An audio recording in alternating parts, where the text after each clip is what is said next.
Morning बच्चों। आज हम पढ़ेंगे कवितावली का दूसरा छंद।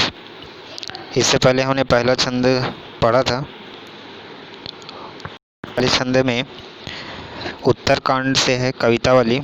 तुलसीदास ने उस समय की सामाजिक परिस्थिति का वर्णन किया है कि उस टाइम पे व्यक्ति अपने पेट पालने के लिए कुछ भी करने के लिए तैयार था।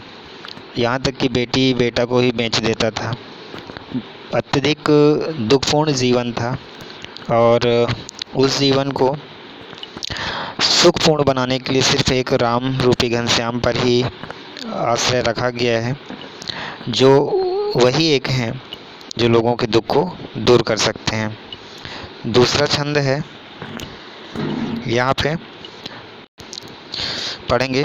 खेती न किसान को भिखारी को न भीख बली, बनिक को बनिज न चाकर को चाकरी, जीविका विहीन लोग सिद्ध पान मान सोच बस, कहाँ एक एकन सो कहाँ जाई का करी। वेद हूँ पुराण कही लोक हूँ बिलोकियत, साकरे सबय पे राम राव रे कृपा करी, दरित दसानन दबाई दूनी दीन बंधु, दुरित दहन देख तुलसी हाहा करी। तो यहाँ पे कठिन शब्द को ही बताते जाएंगे, पढ़ते जाते हैं। तुलसीदास जी कहते हैं कि उस समय आर्थिक स्थिति इतनी अच्छी नहीं थी, इतनी बुरी दशा आ चुका था संसार में कि खेती न किसान को किसान व्यक्ति को खेत के लिए खेत नहीं था, अर्थात खेती नहीं थी। किसान व्यक्ति खेती नहीं कर सकता था। भिखारी कहने का तात्पर्य कि किसान अगर खेती भी करे तो उस समय खेत में कुछ भी ना हो। भिखारी को भीख नहीं, आर्थिक स्थिति इतनी बुरी थी कि भिखारी व्यक्ति को वहाँ पे कोई भीख देने वाला नहीं था। कहने का तात्पर्य ये कि धन संपदा की अत्यधिक कमी थी, तो भिखारी को भीख कहाँ से मिलेगा। बलि, इतना बुरा समय आ गया था। बलि का तात्पर्य होता है बुरा समय, अर्थात इतनी बुरी स्थिति थी उस समय कि किसान को के लिए कोई खेती नहीं था, भिखारी को कोई भीख नहीं देता था। अब बनिक को बनिक का मतलब होता है व्यापारी और बनिज का मतलब होता है व्यापार। अर्थात उस समय आर्थिक स्थिति बिगड़ने के कारण व्यापारियों के लिए कोई व्यापार नहीं था, न चाकर को चाकरी। चाकर का मतलब होता है नौकर, अर्थात उस समय नौकरों के लिए भी कोई नौकरी नहीं थी। जीविका विहीन लोग सिद्ध मान सोच बस। अब जीविका का तात्पर्य होता है जीवन यापन करने के लिए। तो जीविका विहीन मतलब अपने पेट को पालने में असमर्थ लोग, सिद्ध मान अर्थात बहुत ज़्यादा दुखी थे, बहुत ज़्यादा परेशान थे। सिद्ध मान का मतलब होता है परेशान।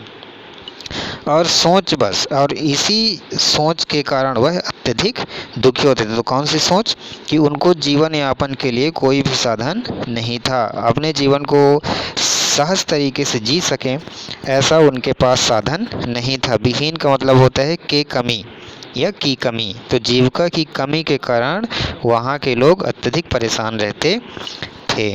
कहाँ एक एकन सो कहाँ जाई का करी। तुलसीदास जी कहते हैं, उस ज़माने के व्यथा को प्रकट कर रहे हैं। तो वहाँ एक एकन मतलब हर एक व्यक्ति एक दूसरे से कहता था कि कहाँ जाएं और हम क्या करें। जब लोग बहुत ज़्यादा परेशान हो जाता है तो एक दूसरे से कहता है कि अब हमारी स्थिति यहाँ अच्छी नहीं है और संसार में कहीं भी हमको सुख नहीं प्राप्त होगा, अब हम जाएं तो जाएं कहाँ और करें तो करें क्या। वेद हूँ पुराण कही, वेद हूँ पुराण मतलब वेद पुराण में भी कही मतलब कहा गया है। वेद पुराण में कहा गया है, वेद पुराण में भी कहा गया है लोक हूँ विलोकियत। लोक हूँ मतलब संसार में और विलोकियत मतलब देखा गया है। मतलब वेद पुराण में भी कहा गया है और लोक संसार में भी देखा गया है कि साकरे समय पे, साकरे का मतलब होता है संकट, समय पे जब सब पड़ता है, जब सबकी मार सब तरह का दुख जब लोगों पर पड़ता है तो उस समय कृपा निधान दीन बंधु जो होते हैं वह कौन होते हैं, राम ही होते हैं। अर्थात जब जब संसार में कठिनाई पड़ी है, तब तब हमारे ईश्वर ही अर्थात राम ही उस कठिनाई से हमको दूर करने का रास्ता बनाए हैं, रास्ता दिखाए हैं। राम और ये कृपा करिए अर्थात वही हम सब पर कृपा करते हैं। दारिद्र दशानन, तो लोग अपने श्री राम ईश्वर को संबोधित करते हुए कहते हैं, हे राम, दरिद्र का मतलब होता है गरीबी रूपी, यहाँ रूपक अलंकार है, गरीबी रूपी दशानन अर्थात रावण। तो ये जो रावण है, कौन सा रावण है, तो गरीबी रूपी जो रावण है, दुनी का मतलब होता है दुनिया, ये पूरी दुनिया को दबाकर रख दिया है। गरीबी रूपी जो रावण है, यहाँ पे रूपक अलंकार है, इस छंद में अनुप्रास अलंकार भी है कई जगह। यहाँ बोला गया है कि जो रावण रूपी दरिद्रता है, गरीबी है, वह पूरी दुनिया को दबा कर रख दिया है, अपने वश में कर लिया है। हे दीनबंधु, दुरित का मतलब वो तुरंत इस दहन को, यहाँ पे अनुप्रास अलंकार है, दहन को मतलब इस ताप को आप तुरंत ही इसको समाप्त करें। तो और दूसरे शब्दों में इस तरह के ताप को देखी तुलसी, देख करके जो तुलसीदास हैं वहाँ की यथा स्थिति से वाकिफ होकर के हा करी अर्थात हाहाकार कर रहे हैं। कहने का तात्पर्य कि उस समय की स्थिति जो है बहुत भयावह थी, और उस भयावह स्थिति को देखकर तुलसीदास भी हाहाकार कर रहे हैं। और अब उस समस्या से निपटने के लिए सबका जो आश्रय है वह श्री राम पे है। श्री राम को संबोधित करते हुए कहते हैं, हे श्री राम, आप हमें ये रावण रूपी जो गरीबी है, जो हम पूरी संसार को दबा के रख दिया है, इससे आप हमको मुक्त करिए। और उस समय की इस ताप गहरी अवस्था को देख करके तुलसीदास अपने मन में हाहाकार कर रहे हैं। तो प्रिय बच्चों, इसे आप और एक बार देखेंगे और अच्छे समझेंगे। आगे का सवया देखते हैं। यहाँ तीसरा और अंतिम छंद में तुलसीदास जी कहते हैं कि धूत कहो अवधूत कहो, राजपूत कहो जोलहा कहो को, काहू के बेटी सो बेटा न ब्याहो, काहू की जाति बिगाड़ न सो, तुलसी सरनाम गुलाम है राम को, जाकौ रुचे सौ कहो कछुओ, मांगी कै खाएबो मसीत को सीबो, लैबो को एकू न दैबो को। तुलसीदास जी कहते हैं, धूत का मतलब होता है अज्ञानी धूर्त व्यक्ति, और अधूत का मतलब होता है साधु व्यक्ति। तो तुलसीदास जी कहते हैं कि आप मुझे चाहे धूर्त कहो, चालाक कहो, अज्ञानी कहो या साधु कहो, राजपूत कहो, राजपूत घराना होता है, राजपूत जाति होता है, तो चाहे मुझे राजपूत कहो या जोलहा कहो, जोलहा का मतलब होता है जुलाहा, सूत काटने वाला, चाहे आप मुझे जुलाहा कहो।